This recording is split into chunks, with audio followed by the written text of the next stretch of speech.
Before we drink that coffee, let's take a look at 3 different travel mugs and see which one of these is going to keep your drink hottest the longest and how that stacks up to their claim.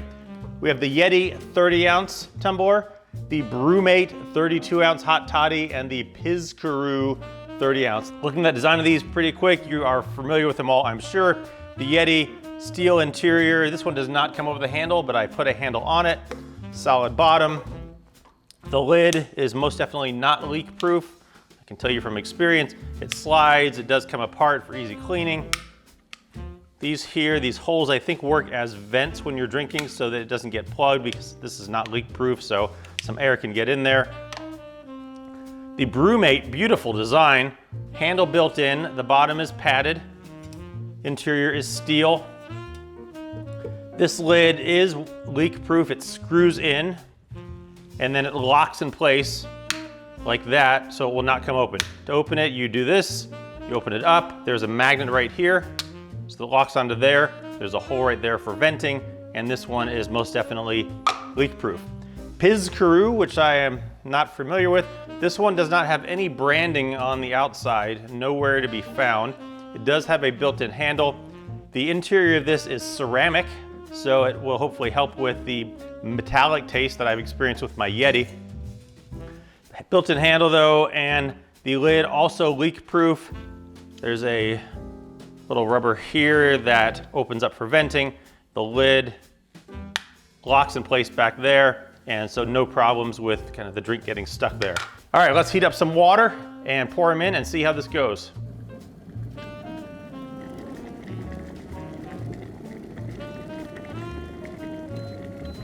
All right, 200-degree water, and I'm going to fill each of these up about 2/3 of the way.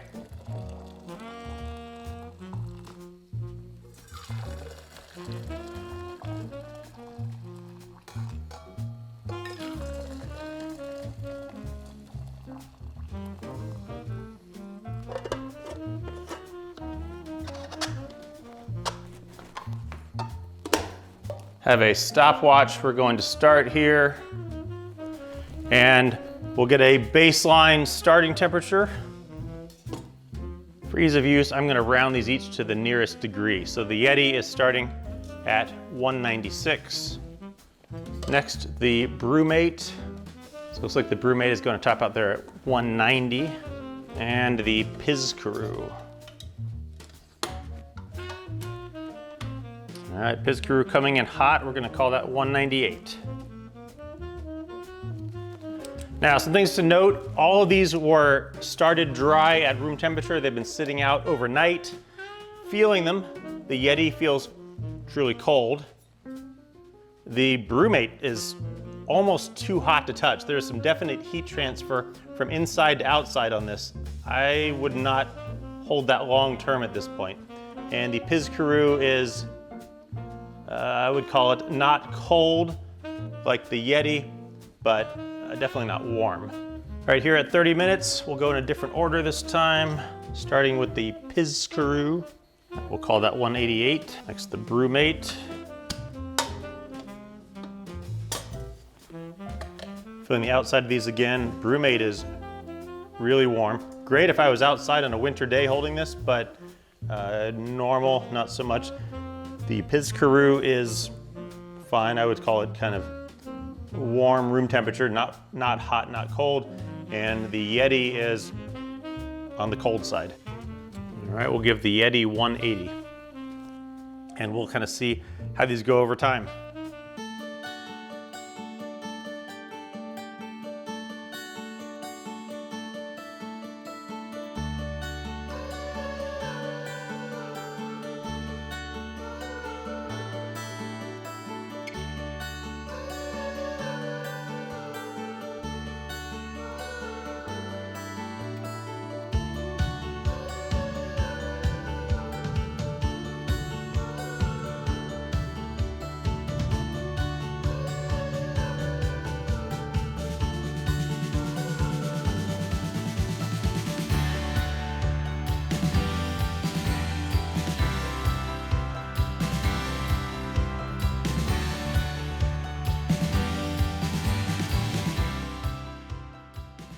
So we've gone 8 hours and I have the temperatures written down, but as a real world test, let's feel them.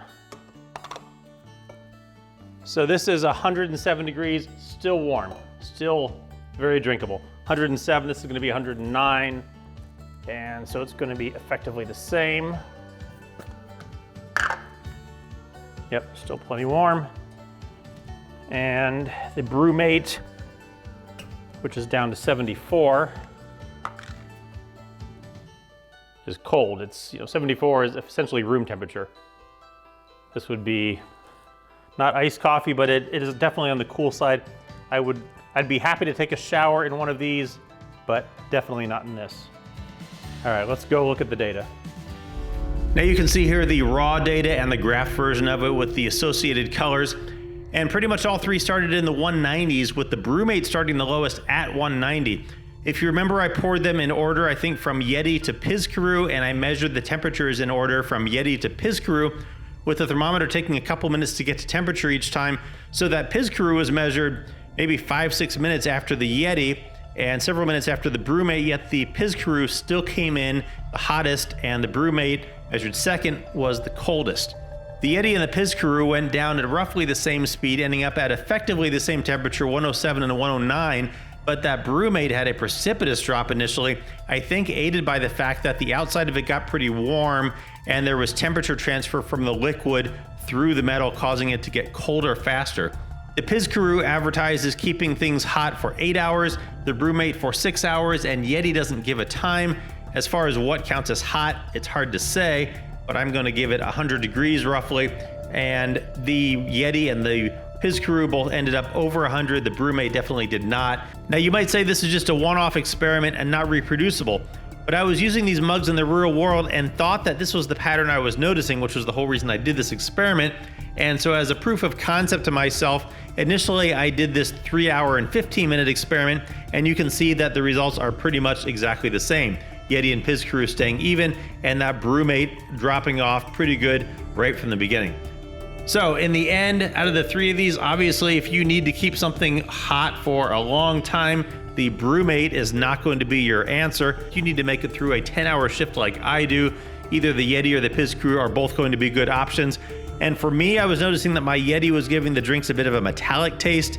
And for that reason, out of these three, I'm going to take the Pizkiru with its ceramic interior, which so far has not given off any type of taste into my coffee.